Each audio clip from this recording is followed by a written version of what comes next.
Hello, everybody. Welcome to the Bubby Brister and Friends Fantasy Football Podcast presented by Mountain Dew Baja Blast. Bubby's at the dentist, so he won't be joining us again this week, but he gave us some topics to talk about. Nick, you ready to get some topics? I'm ready, baby. Let's do it. All right. The New York Jets, along with last season's Broncos head coach and current Jets offensive coordinator Nathaniel Hackett, went to Denver, where they defeated Sean Payton and the Denver Broncos. Sean Payton called Hackett's performance last season, quote, one of the worst coaching jobs in NFL history. All things considered, who would you rather have as your quarterback, Zach Wilson or Russell Wilson? Russell Wilson. You know what I mean? Even if, like, all things considering, this isn't – the failure of Denver isn't on Russell Wilson's doorstep. He's going to be the fall guy now. He's going to be the fall guy. By, like, this week they have to play Kansas City, and they're probably going to lose that game. And then I think 2 weeks after that, they have their bye. So, you know, if they don't turn around by then, they're going to be like, I'm going to bench Russell Wilson. As Russell Wilson is having good fantasy stats this year. I had Russell Wilson last year. He was nowhere as good this year as he was last year. Last year, he was not good. You know what I mean? I was bad times with him last year. So, this isn't Russell Wilson's fault. This year he's doing better from a fantasy perspective because they're playing from behind and Sean Payton is a competent play caller. Yeah, all things considered, though, Russell Wilson's contract is trash. Then you add in the draft assets that they traded for him. Did the Jets trade up to get Zach Wilson, or was that just a straight number 2 pick? Straight up. That was a straight up draft pick. Do you think either Wilson is with their respective team next season? Wilson will probably be there because he's on a rookie contract. Because I think that'll be his third year, am I correct? So he'll be, you know, still fourth, cheap. I believe. Fourth, so he'll still be cheap. They'll say at the beginning of the 4th year saying that they're going to turn down his 5th year option. Just to that's to be there. They'll do that. And Rodgers is slated to come back next year. So we'll see how that plays out. I'll believe it when I see it. I respect it. Yeah, I mean, he's talking too much trash to not come back. Alvin Kamara, the Saints running back, scored the 73rd touchdown of his career on Sunday as the Saints beat the Patriots 34-0. Whose franchise record did he break? Marquise Colston's. Am I correct? Yep, good one. He's a fantasy Hall of Famer. Yes, he is. We inducted him in week 2, I believe. Yeah, I didn't know if you'd get that or not. Yeah, I was going to get that. Yeah, because it was like the Saints, they don't have a lot of touchdown guys. You know what I mean? Guys that have touchdowns. You know, Joe Horn had a run, but he didn't have a lot of touchdowns. You know, and but Marcus Colston was getting them. And I was surprised. I'm just surprised. And Jimmy Graham, I'm surprised he had that many. Like, I didn't realize Alvin Kamara scored that many touchdowns. That's where I'm more shocked about. Because Jimmy Graham and Marcus Colston scored touchdowns. Okay, I remember they had a good run. But Alvin Kamara is doing this, like, at the twilight of Drew Brees' career. So that's what's kind of impressive. On to topic number 3, Brock Purdy moved to 10-0, and the San Francisco 49ers beat the Dallas Cowboys 42-10. Can you name the last quarterback to start their career 10-0? I can give you the year if you want. Yeah, give me the year. 2004 to 2005. Start his career 10-0. So, wow. 10-0? Let me know when you want another hint. Give me another one. First round draft choice. Yep. That'd be Big Ben? Wow. Okay. I didn't realize he went 10-0 because I was going through the quarterbacks in my head. I'm like, all right, Eli Manning came off the bench. He relieved Kurt Warner, and then Phillip Rivers started from the get-go, but Phillip Rivers was just rifling off wins. But Big Ben was rifling off wins because the steel curtain was real, you know, and he just had to do the minimalistic just to get these wins back then. So. Yeah, he was supposed to sit, but Tommy Maddox got hurt, and Roethlisberger. Shocking. Yeah, Do you remember when Maddox blamed the wind for the loss? Which is a thing, but you can't go to the media with that. Right. You know, it's just what it is. Everybody playing the elements. This is what it is, dog. The Pittsburgh fans were already kind of done with him, and then he did that. It was like, all right, you're done. Maddox had an interesting story, though. Remember, he was drafted to replace John Elway with Denver, and then Elway reeled off those Super Bowl wins. Maddox had to go to the XFL, where he won the championship with the Los Angeles Extreme. So where did Maddox? So what happened? So what happened with Maddox? And if Bubby was there in the late '90s, and no, Bubby was there up until like 93, 92. 93. Okay. Maddox would have came in like 01. Okay. There's just a graveyard after Neil O'Donnell, though. It's like Cordell, Kent Graham, Jim Miller, Mike Tomczak, and then Tommy Maddox was at the end of that run. You're better than me because I can't name off any Steeler quarterbacks after that, for real. Because I remember it was Neil O'Donnell, and then from there it's a blank. There was, Cordell, and after that it was a graveyard until Big Ben showed up. And I feel like the Pittsburgh Steelers are kind of in this right now with Kenny Pickett. They're playing good enough to win games, but they're not going to go farther. So you have to commit to the tank, or you have to get a good. Kirk Cousins will look great as a Pittsburgh Steelers quarterback. Tomlin should have walked right into Canton after beating Baltimore last week. The fact that he has that bloody carcass of an offense at 3-2 is just an all-time coaching job. I think T.J. Watt has more rushing touchdowns than the running back for the Pittsburgh Steelers. He has more touchdowns. Najee Harris is a tough watch. It's bad.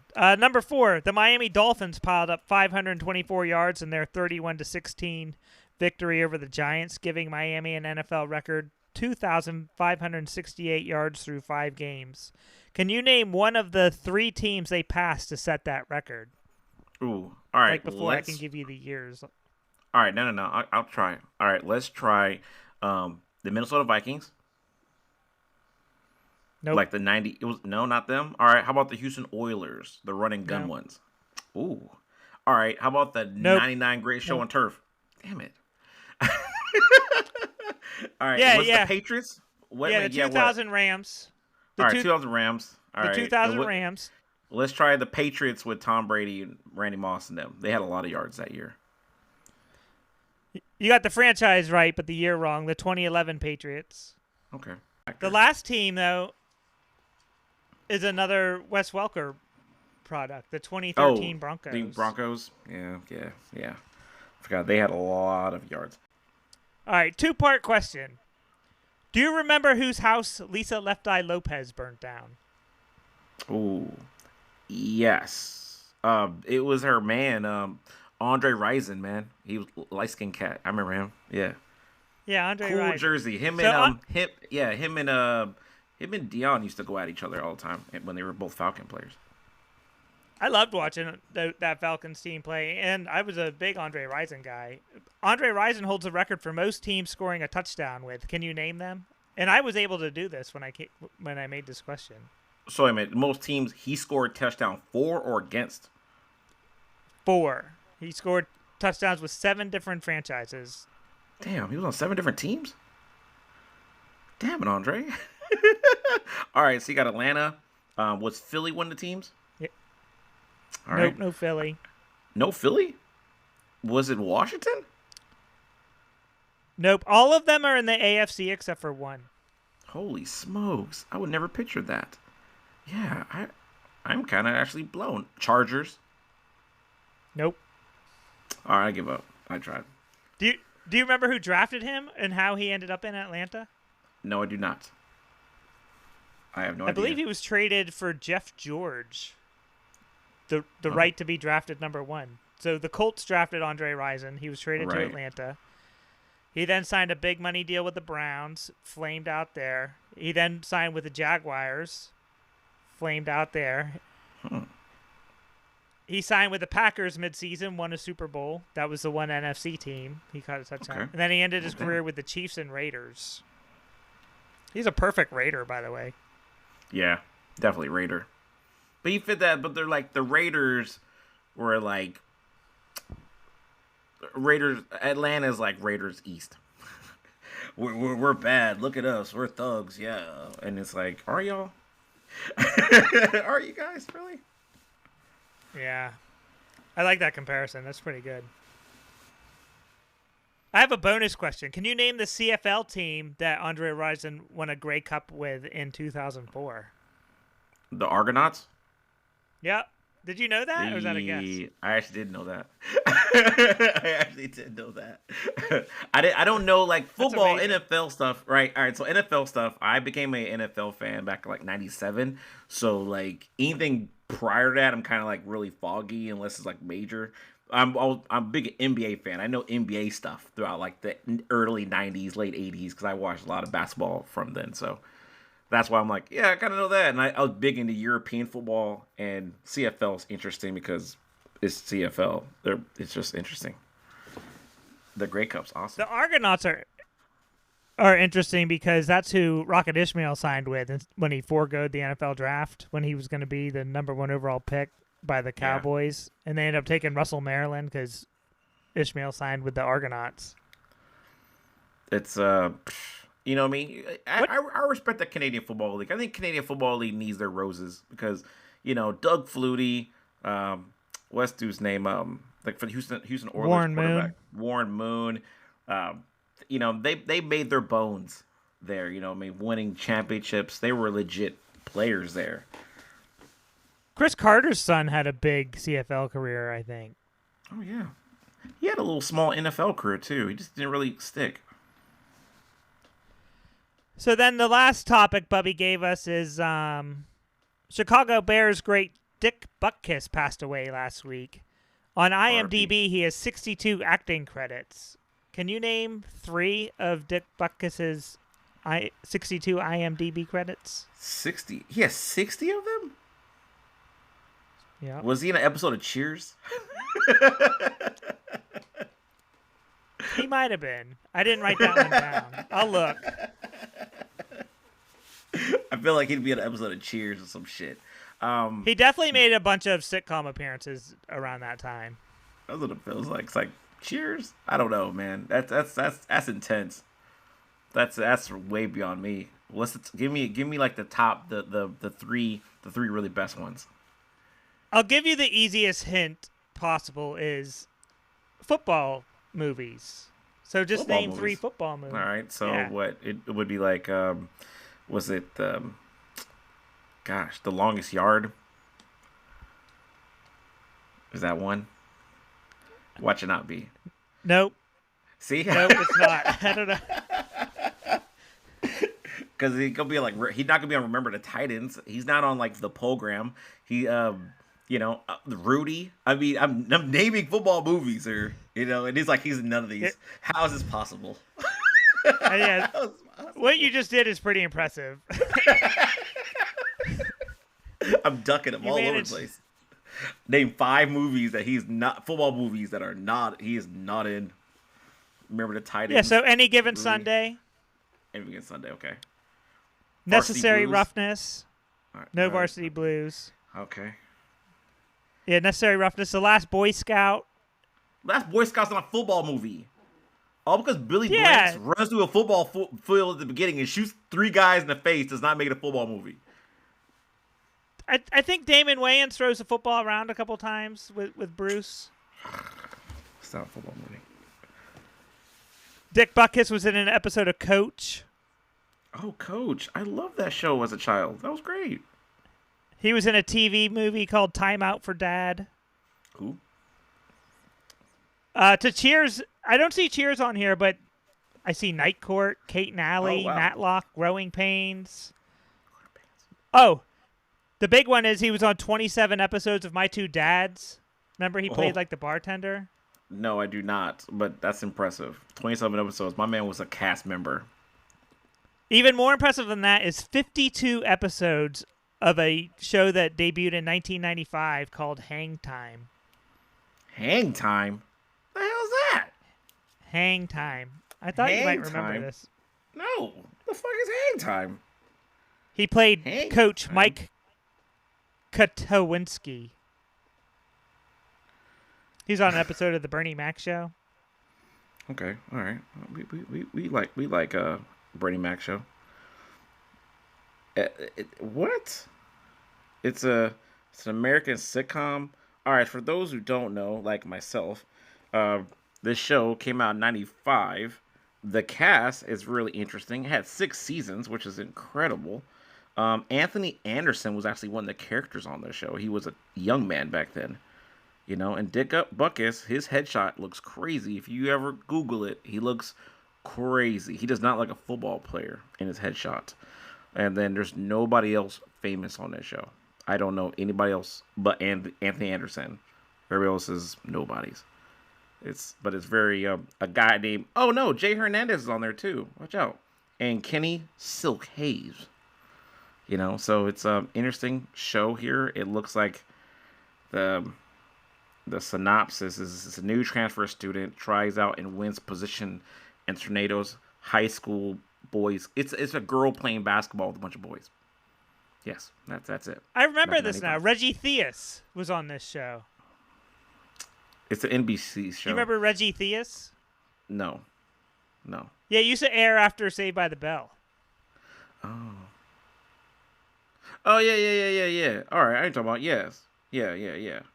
Yeah, no, I didn't watch the show back then. 95, I was watching Different World and stuff like that, or Hanging with Mr. Cooper, or, Friday night, stuff like that. This show, Dick Butkus straight up was the head coach of this damn basketball team. How the hell of a basketball team with one girl on this thing back in the 90s?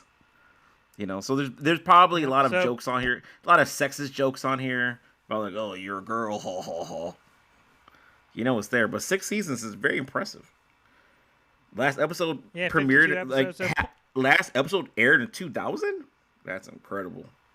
It survived. It's impressive. That's a hit show. Yeah, so check your local listens for Hang Time. Pour one out for a real one, and Dick Butkus, R.I.P., a legend. The Bears used him as motivation to destroy the Commanders on Thursday Night Football as he passed away earlier in the day.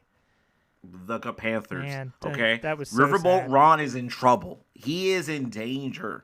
You can't be a defensive coach and, look, this is the part I don't like. Eric Bieniemy is going to be a victim of Riverboat Ron being bad. Yep. The Commanders' offense look good. They look good.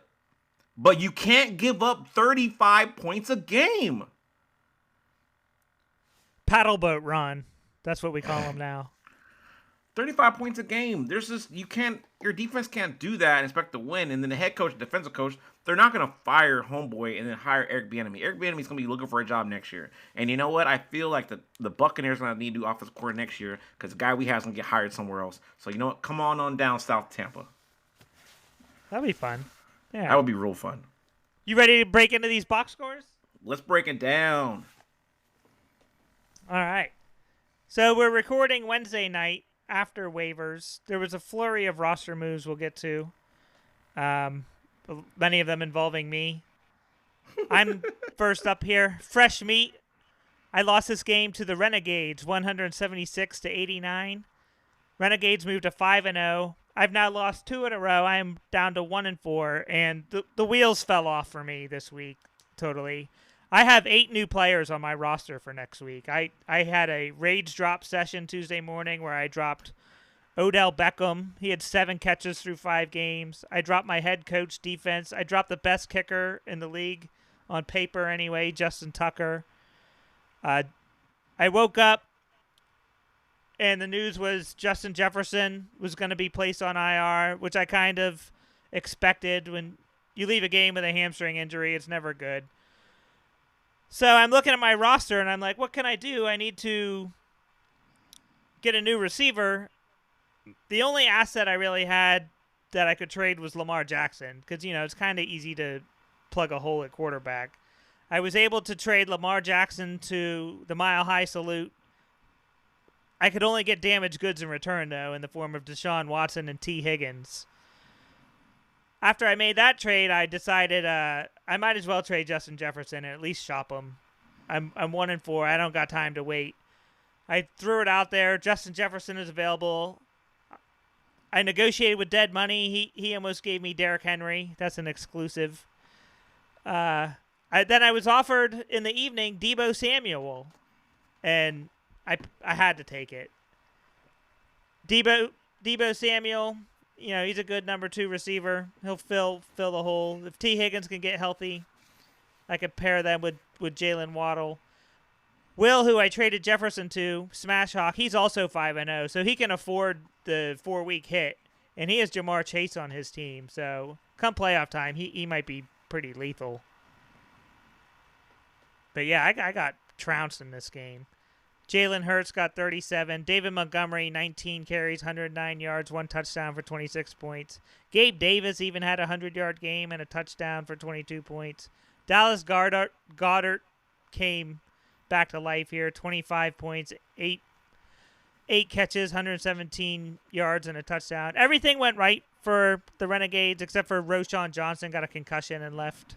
He only had 1 point. The lone bright spot for me was Jaleel McLaughlin. He's had TDs in 3 of the last 4 games, 16 carries, 140 yards the last 2 games. He's an undrafted rookie. He was added in over 47% of leagues last week. Other than that, yeah, I'm dead man walking. Man, it hurts.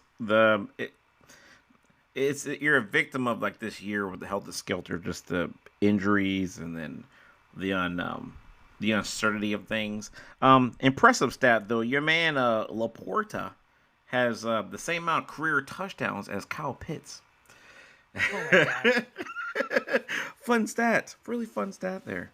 But yeah, Pittsburgh defense has been lighting it up. Interception, 2 fumble recoveries, a safety, a block, field goal. Come on, man. What's happening? Why are they scoring these points? Impressive to Gabe Davis do what he did. Waddle he just hasn't had a breakout game yet. It's just weird. No. Miami, they're high. They're a powerful team right now. They're gunning points, but I think it might. We might see our tie go our way because I have Tyreek Hill, and you have Waddle. So with A-Chain getting hurt, now they have to slow down. The greatest show on grass might slow down here and now turn into like back to more of an air raid game because Miami defense is not good. So it'd be interesting how that plays out. Cook, Buffalo's running back Cook, man, -4 points. -4 yards is tough. Yeah, that was a tough game for Buffalo. -4. Yeah, Buffalo had jet lag. Jacksonville had been waiting in London for him. They got there the week before. Buffalo couldn't do anything. They were sleepwalking through that game, and yeah, James Cook had nothing to show for it. That's why I'm in another league, and I have the same quarterback. So like, I literally run the same where I start 2 and have T-Law on the bench. It's weird. Yeah, that ends up being a headache because I knew like which one do I play, and you end up playing the wrong one. So moving on to the next game, Mile High Salute. We have another rebranding here. Showtime, who started as the Clams, is now known as Chicken Salad Sandwich. Here's another heartbreaker here. Mile High Salute 121 to Chicken Salad Sandwiches 120. This was a 1-point game. This is literally him losing because the Patriots can't do anything on offense. Stevenson, 4 points. I had Stevenson in our six-man league, and I dropped him. So I was like, dude, this guy's trash. And you can't drop him in this league because you need him because you don't know what's going to happen. But damn, and Sanders, no 3. Between his 2 running backs, he got 7 points, where he has Justice Hill on the bench with 14 points just sitting there. That hurts. Or he could have started A.J. Dillon. He could have had A.J. Dillon in that spot and then threw like he could have Alan Lazard play or something. It's tough. It's nice to see Cooper Kupp back though with 19 points. Yeah, Cooper Kupp's back, so that's nice. And then he got that luckily because man, Mile High Salute was struggling to get points from his receivers. Really, his starting receivers gave him 10 points combined. His tight end gave him 9. Just New Orleans defense, 37 points. It carried him. So New Orleans against the Patriots. Yeah, against the Patriots, trash can. So yeah, that's very lucky for Mile High, but you take the wins how you get them. Yeah, we have a lot of the similar notes here. Chicken Salad Sandwich weathered the Cooper Kupp storm successfully. Got to 2-2. He had one of the bye weeks during Kupp's injury. Ramondre Stevenson on the Patriots. This Patriots team might be the worst Patriots team of all time. It's definitely the worst team of the Belichick era. Miles Sanders, who you talked about, is battling a shoulder injury. So tough stuff here for chicken salad sandwiches running backs.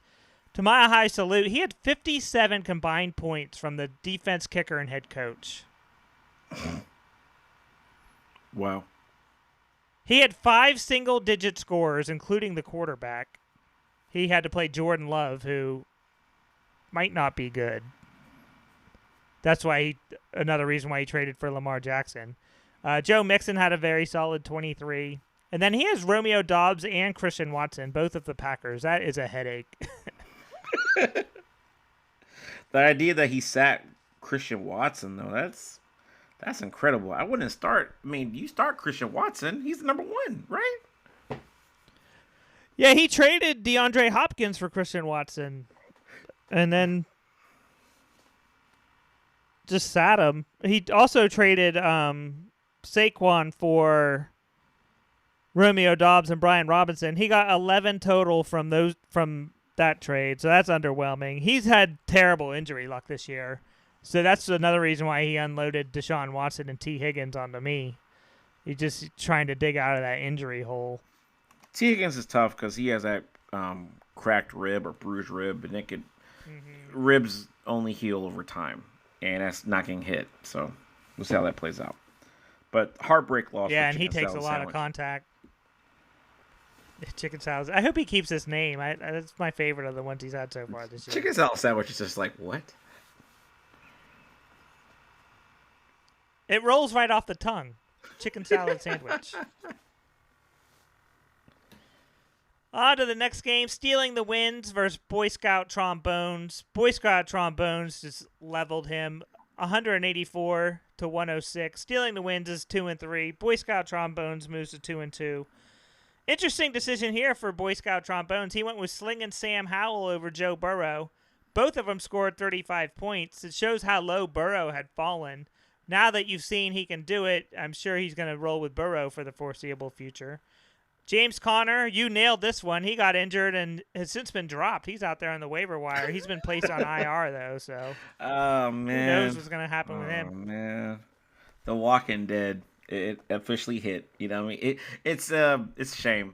But, I mean, James Conner gets hurt every year, so it's just, you know what it is. We know what it is, you know, and you have to ride the wave while you can because he has Monster, too. And Monster, again, he gets hurt every year. So you have to be careful. Be careful with him, too, now. You have to be careful with him because you have these guys. But he got huge plays out of Alan Thielen, 11 catches. Thielen is a monster. You know what I mean? He'll run 10 yards and catch everything his way. Travis Kelce got hurt, but still gave you 10 catches. You know what I mean? Under 70 yards and a tutty. Puka still putting up points. That's good. San Fran defense is unstoppable, apparently. Especially when they love playing Dallas, so why not? It's guaranteed money when they play Dallas. Stealing the Wins. I mentioned earlier, A-Chain, his most points he scored on his team. His player is now out for IR. It's a knee problem. And guys that tend to be really fast runners, fast twitchy guys, knee issues hurt them forever. McCaffrey had a soft week, 19 points. Soft for him, at least. You know, he only averaged 2 yards. Stealing the Wins had a really tough week here. He lost A-Chain. His last 3 weeks, 37 carries, 455 yards, 7 touchdowns. With another 8 catches for 63 yards. He's out who knows how long, placed on IR, so a minimum of 4 weeks. No Amon-Ra St. Brown. He missed a game injured. He lost Khalil Herbert mid-game. He's out indefinitely with a high ankle sprain. On a freak accident, too. Like, he got hurt, like, trying to field shorthanded a ball, and he came back for it, and he twisted his ankle trying to do it. It's just a freak accident, too. Yeah, it wasn't smart. Not a smart football play by Khalil Herbert to literally bend over backwards is what he did.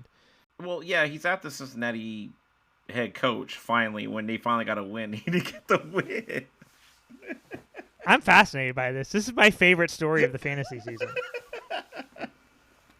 He just like banking it. He's gonna bank these points. He has Chris Godwin and Baker Mayfield coming back next week. So, this should be good output for them. They have Detroit Lions, which is a favorable matchup.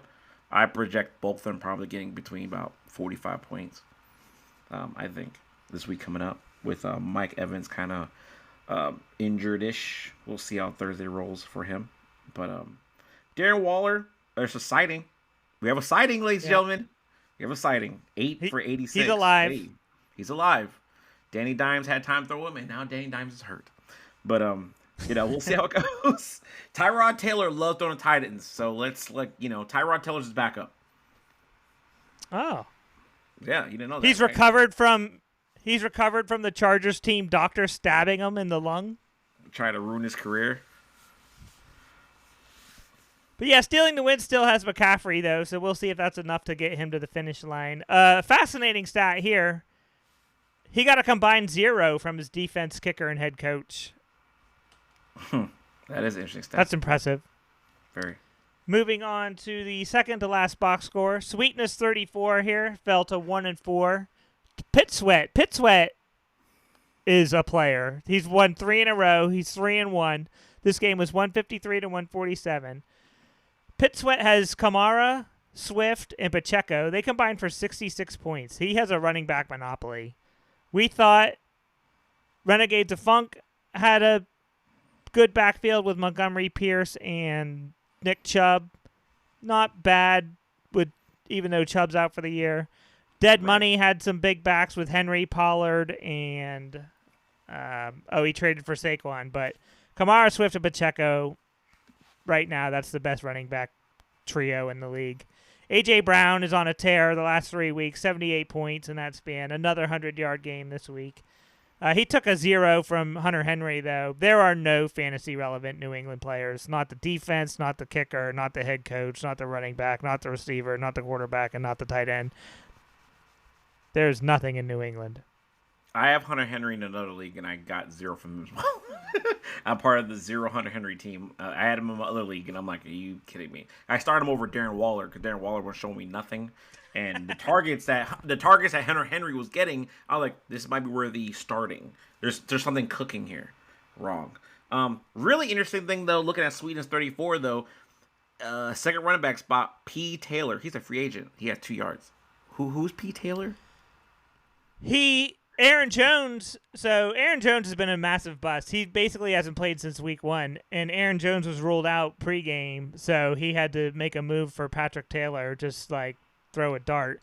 And then he also had a chance to grab the Raiders head coach and didn't take it. He would have won had he played the Raiders head coach. He could have dropped the Chargers head coach who was on a bye, so they were unlocked. Could have picked up the Raiders. Could have won by 4 points. It said he lost by 6. What's the difference between losing by 6 points and 16 points? You know what I mean? Like, throw that head coach on there. It's Monday night. You got nothing to lose. Yeah, the part that hurts for him is just Justin Fields with 45 on the bench. It's like, ugh.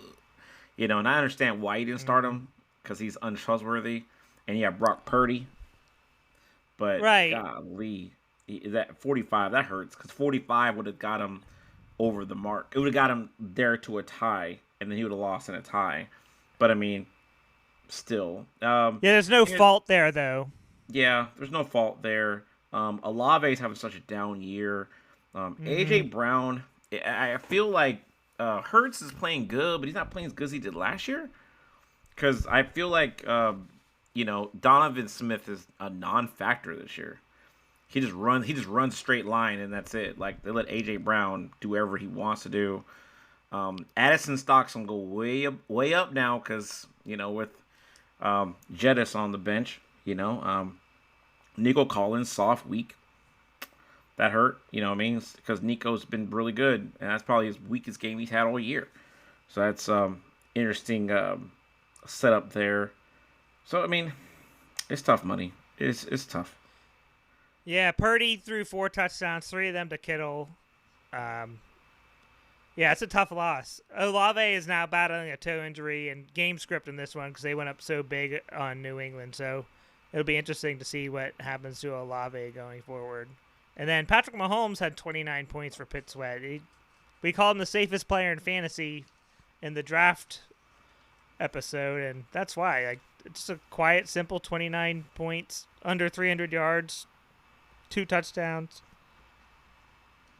So the last box score, we got the Punishers versus Dead Money. Dead Money is reeling here. They've lost 3 in a row to fall to 2-3. Scored under 100 points. They lost 131 to 89. Punishers have won 2 in a row. They are now 3-2. So Dead Money has DJ Moore. They started the week Thursday night. DJ Moore had a huge game, 49 points, 230 yards receiving. He would have had more than that. There was a bad call. They said he stepped out of bounds, and he didn't. So he got 49 points Thursday Night Football. You're thinking, hey, I can't lose. He scored 40 points the rest of the game. Freeman, I'm sorry. That sucks, man. That sucks, man. Pour one out for you, bro. I'm hurt for you. You know, you're starting a quarterback 4 weeks out for 4 weeks. You know, your backup quarterback, Dane Dimes, minimum. Dane Dimes, he's out. He's questionable. He's been playing questionable. He's unplayable and borderline unrosterable. Right. So you're like, shit. You know what I mean? Ferguson, non-show. You know what I mean? Like I said, Devontae Smith, 1 catch for 6 yards, man. What the hell? He needs to snap on sideline like A.J. Brown's been snapping on sideline to get the ball thrown his way. Because, like, what's happening? Pollard, just bad times against Niners. What's going to happen there? Yeah. You know, so you'll see how it plays out. You know, Tampa Bay Punishers, though. You know, Etienne Jr., that's a huge score for him. He was everything for Jacksonville there. Jacoby Myers, 45 points. Jacoby Myers, 20 points. That's money. That's just, you bank that. Jacoby Myers, 20 points. I did not see that coming from him. And then he had Zach Moss on the bench with 41 points. Zach Moss's 41 on the Punishers bench outscored Dead Money's starting lineup other than DJ Moore. Christ. Punishers started C.J. Stroud in this game. So this was a 2 rookie quarterback battle between C.J. Stroud and Anthony Richardson. Richardson didn't finish the game. C.J. Stroud got 19 points, which is, you know, pretty solid for the Texans quarterback. Kyron Williams came back down to earth with only 11 points. Jeff Wilson is returning soon. You know, with A-Chain out, that could be big for the Punishers to get Jeff Wilson, you know, in that Dolphins offense, getting some touches. To Dead Money, even his bench was sad, though. Like, just single digits on every guy on the bench. His kicker didn't even kick a field goal. That's what kind of day Dead Money had. Yeah, Moody didn't have to do it. It was all easy. It was gravy for him.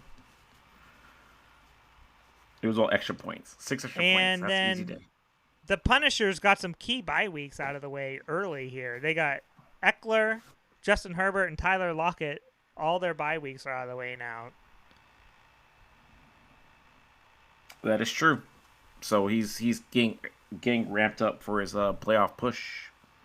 Yeah, we'll talk about the waiver report. Okay, so I had the number 1 waiver claim. I traded Lamar Jackson. I got an injured Deshaun Watson, who, you know, who knows what I have there. So I used my number 1 waiver claim on your boy, Jared Goff. What can I expect from Jared Goff, Nick? I don't know. Because Jared Goff, for me, I made a business decision and dropped him, which I kind of think I should have kept him, just banked him.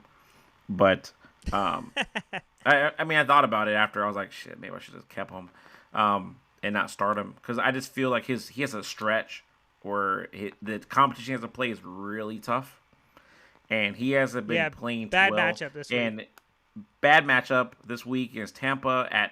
He plays better at home and worse on the road. And for him, his last 3 games of the season are on the road, so you can't trust him for the Super Bowl, really.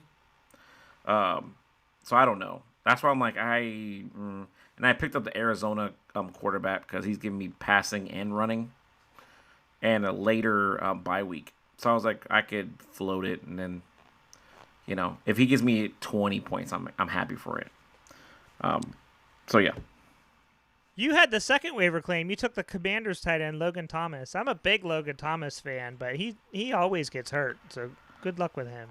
Yeah, I needed something because my tight end situation has been bad all year. I had the tight end I had for him. I had the Buffalo Bills, Kincaid, and Kincaid he got hurt, so I was like, all right, that's it. I had to drop him, and I picked up Logan Thomas. Try to stir up. He's projected to give me 8 points, so all right.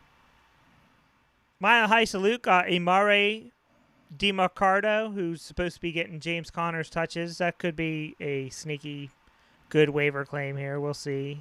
See what he did on Sunday. He had 10 carries for 45 yards and a touchdown. I know nothing about him. He was added in 37% of ESPN leagues, so he was a hot waiver claim. Dead Money got KJ Osborne, hoping to tap into that Justin Jefferson market.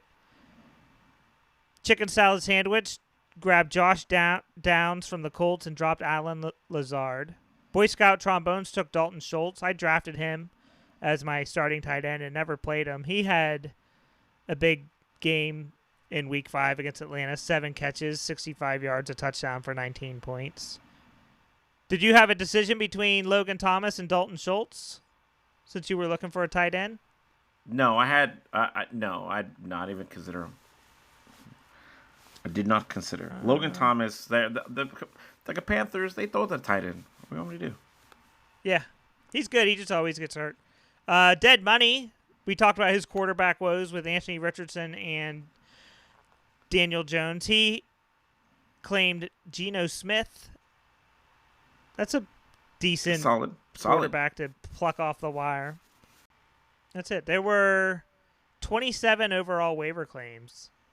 Not all of them successful, but yeah, that's it for the waiver report. It seems you like picked up Kenny Pickett also. Yeah, I picked up Kenny Pickett. I know, right? Surprising, right? Off the trash heap. I was looking at what's available left in our league quarterback-wise, which is Bryce Young, Derek Carr, Gordon Minshew, Ritter, Tannehill, and Zach Wilson. If you take all those people together, there's maybe 15 touchdowns if you put them all together. It is bad. It's that bad quarterback play. At least Kenny Pickett, there's a boom or bust potential with him, and I'm just keeping him so if I need somebody, I got him. But I'm starting the Arizona quarterback. I'm starting Dobbs. Kenny Pickett's just my emergency. All right, I need somebody because I feel like this year, people are getting hurt. I'm keeping on the lookout. If the Falcons go bad, I might be telling my scheme already, but if they go bad and Heineke becomes available, I'm looking out for him. I'm looking to ride the Heineke wave when he comes available later. But right now, because Ritter is playing just good enough, he had one good game, but he ain't been good. So that's my long shot. It's just funny because if you look through the fantasy app and you see all these quarterbacks start scrolling down, Brady's still available. Ben Roethlisberger is still available. You're like, why are the people still available? Why are you still on here? Like, you should not be available. You know what I mean? It's like, huh? Trevor Siemian, McSorley. Pickett has some weapons, though, too, and Deontay Johnson should be returning. So, like, even though it seems like everybody's out on Kenny Pickett, his ceiling is still kind of unknown. A lot of people want to see the Steelers' offensive coordinator get fired. I'm looking at your roster, and I did get reminded. I offered you Lamar Jackson for Calvin Ridley. Did you see that trade? And would you have taken it? I did not see that. Maybe. I probably would have pushed you. I probably would have pushed back and tried to hit you like a little lower. Be like, hey, would you hit this with that? Let me trade you this person and. Here, you could take Drake London instead, maybe with a. I wouldn't have done that. Yeah, I almost offered you. Oh, I saw you have Javonte Williams, the Broncos running back, coming off injury, and I have Jaleel McLaughlin, who is basically like Williams' right. I almost offered you Jaleel McLaughlin for Tank Dell, but I didn't need another receiver by that point. Tank Dell's in concussion protocol. Yeah. So we'll see how it plays out for him there. All right, so Fantasy Hall of Fame time. It's you this week. Fantasy Hall of Fame. So I went ahead and went with one of my favorite players I used to watch back in the early 2000s. Part of the greatest show on turf. He is now Hall of Fame, and in his career as a Patriot, and he has some of the scariest fingers you ever see, because his fingers are like broken, like from catching the ball so many times. So his fingers like angle strange ways. You ever Google it? It's just strange to see. But in the 8 seasons from 2000 to 2007, Torrey Holt averaged 94 catches, 1,300 yards, and 8 touchdowns. Much like Harrison, Holt's high weekly score for targets and production put him in a rare territory and fantasy commodity, especially in an era where running games were still very prominent in fantasy football. So his touchdown ceiling was never too high. So as he topped 12 touchdowns in 2003, that was a bankable ability and reliable when it comes to coveting traits when it comes to people in fantasy football.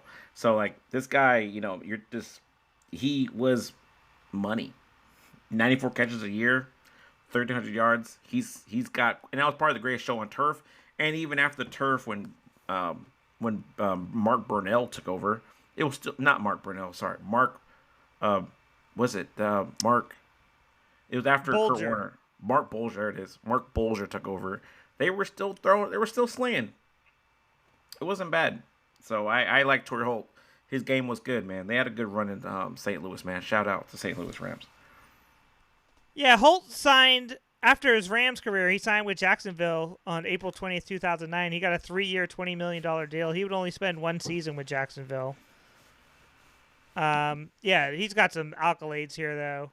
Super Bowl champion, first team All-Pro in 2003, second team All-Pro 2006, a 7-time Pro Bowler, 2-time NFL receiving yards leader, NFL receptions leader in 2003, NFL 2000s All-Decade team, bunch of stuff in college.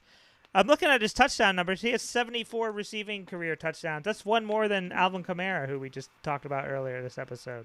Not bad. And, that's him sharing the load with Isaac Bruce. Mm-hmm. Because Isaac Bruce was getting fair share, and Marshall Faulk, who was getting his fair share as well. Yeah, Holt started out slow in 99 with only 52 catches, 788 yards, and then the next year he exploded, 1,600 yards in the year 2000. He had 12 touchdowns in 2003. Yeah, great run. I don't remember him with the Patriots at all. Apparently, he never made it off like the practice squad or out of training camp. He showed up and he was like, man, it's got to be really good. It's more of an Ocho Cinco type of situation. He showed up and it was just like, it's sad. You could make a whole. One thing we did not mention, we were talking about the draft board, because we were talking about receivers right now that like go somewhere and flame out, and I guess I missed them in the box scores, but what's the name? The guy that was in Arizona, but now he's in Tennessee now. He had his best game. He had 8 catches for like 140 Hopkins. this week. Yeah, Hopkins. Yeah. He had like 8 catches for 140. We didn't mention that. We have to give him respect. There's still something there. There's still something there. I'm like, okay. I mean, Tannehill's still not good, but he's still 8 catches for 140. Hopkins is waking up. So it might be some starter value there. Yeah, maybe DeAndre Hopkins will be in our Fantasy Hall of Fame in a couple years. But, yeah, that's all I got this week. You got any plugs? I got no plugs, man. Not at all. I want to give a shout-out to you, though, Mr. Billy and the Bird Notice, though. Unfortunately, with the Orioles getting swept in the playoffs there, it's hard. You had such a fun run this year with them and the Tides. And for it to go down like that, it's unfortunate.